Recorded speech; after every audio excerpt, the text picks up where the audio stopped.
jodohku bukan perjaka. Chat ke-69. Uang saya. Kamu mau tanya apa ke saya, Amara?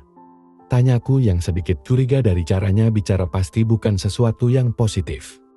Dan aku sempat melihat jam tanganku dulu hanya untuk memastikan berapa lama waktu yang bisa kugunakan untuk menanggapinya. Prof, saya boleh bayar ya semua yang profesor beli untuk saya tadi.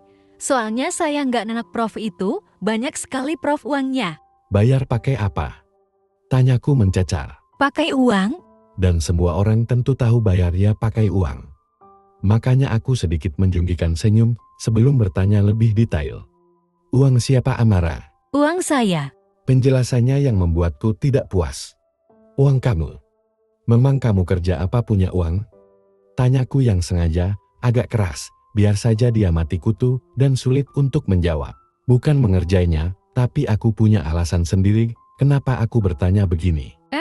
Uang jajan saya prof yang nggak saya pakai dari papa, mama, sama dari Bang Sam. Uangnya itu semuanya saya tabung. Berarti itu uang kamu atau uang mereka? Uang mereka prof, tapi udah dikasih ke saya. Harusnya kamu paham, saya kurang suka anak didik saya yang belanja dengan uang orang tuanya atau ingin membayar sesuatu dan berurusan dengan saya tapi dengan uang orang tuanya. Ya, harusnya dia paham, karena aku juga pernah mengatakannya ke Susi temannya. Tapi prof, uangnya kan udah dikasih ke saya dan boleh saya pakai buat apa saja selama saya bisa mempertanggungjawabkannya. Kalina membela diri.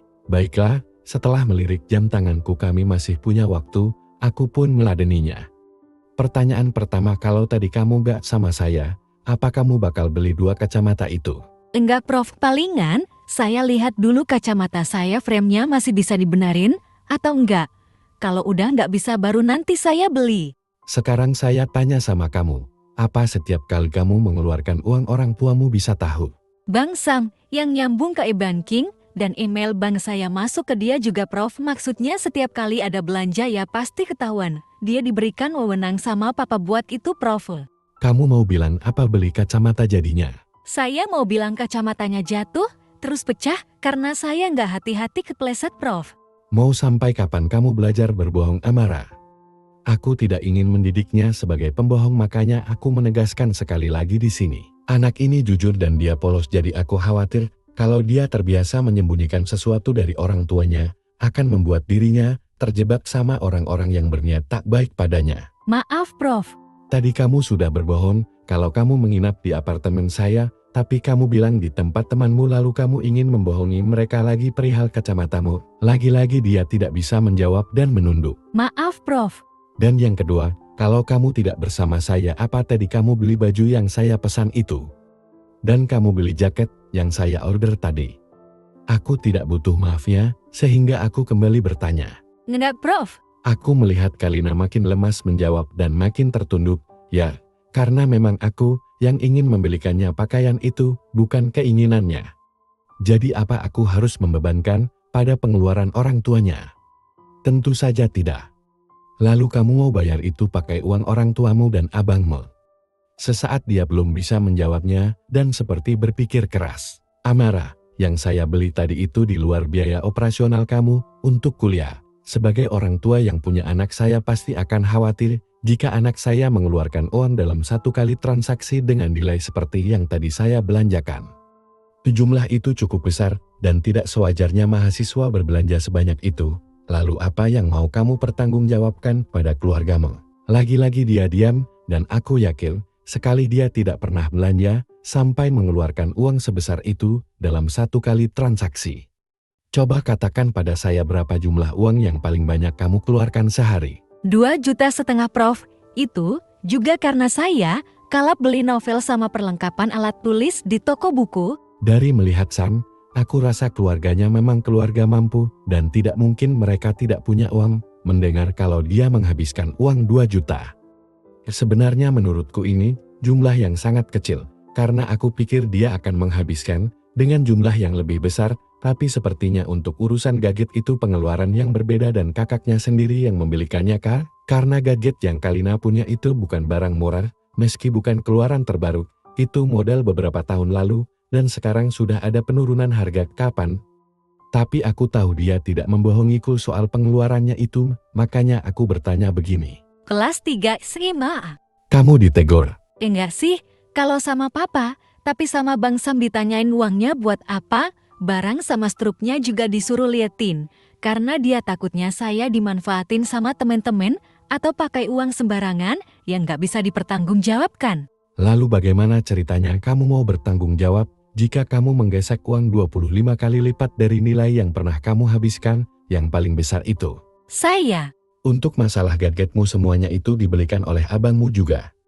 Dia sulit menjawab, makanya aku tanyakan ini. iya Prof, abang saya yang beliin gadget dan biasanya keluar dari koceknya dia, tapi saya dikasih uang kemarin sama Bang Sam buat beli laptop yang rusak karena laptopnya dia juga nggak bisa dipinjam sama saya. Sekarang, saya udah boleh kok beli laptop sendiri, jadi kayaknya kalau saya keluar uang lebih banyak juga nggak apa-apa. Fur, maaf Amara, saya tidak bisa mewujudkan keinginan kamu untuk mengganti uang saya, karena itu bukan kewajiban orang tuamu dan apa yang saya beli tadi itu bukan atas dasar keinginan kamu berbelanja. Jatuhnya saya jadi memerasmu dan memaksamu belanja padahal kamu mungkin tidak menginginkan membelanjakan uangmu ke sana. Ya, itu semua aku akui memang keinginanku untuk membelikannya, jadi tidak mungkin aku membebankannya untuk membayar. Aku memberikannya karena memang aku ingin membeli. Cuma sekarang aku melihat dirinya terlihat cemas dan hampir menangis. Kamu merasa nggak enak sama saya karena saya membelikan itu semua untukmu. Aku hanya menebak dan jawabannya sesuai dengan prediksiku. Amara itu tipikal wanita yang mudah untuk ditebak apa yang ada di dalam pikirannya.